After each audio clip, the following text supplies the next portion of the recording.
ہاں یہ ہے علامت الف ممدودہ، پہلے الف مدہ آ لکھا، پھر اس کے بعد لکھا حمزہ پہ پیش کے ساتھ، ٹھیک ہے، اس کو کہتے ہیں الف ممدودہ۔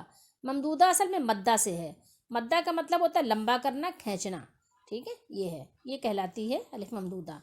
جس اسم کے آخر میں یہ علامت پائی جائے وہ مؤنث ہوتا ہے، ٹھیک ہے، جیسے صحراء، زہراء، ٹھیک ہے، یہ کیا ہے، صحرا ہے اور یہ زہرا ہے، تو اس کو کھینچ کے پڑھا تو اب یہ کیا ہو گیا، مؤنث ہو گیا، الف مدہ اور حمزہ پیشو، یہ بھی ہم الف مدہ حمزہ پیشو۔ آب و تاب والی عورت، ٹھیک ہے، اور حمراؤ لال رنگ والی، ٹھیک ہے، عورت۔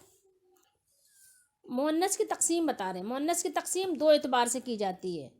نمبر ایک، مؤنث کے مقابلے میں نر جاندار ہونے یا نہ ہونے کے اعتبار سے، کہ جو مؤنث ہے اس کے مقابلے میں کوئی جاندار مذکر ہے کہ نہیں، یہ مقصد ہے۔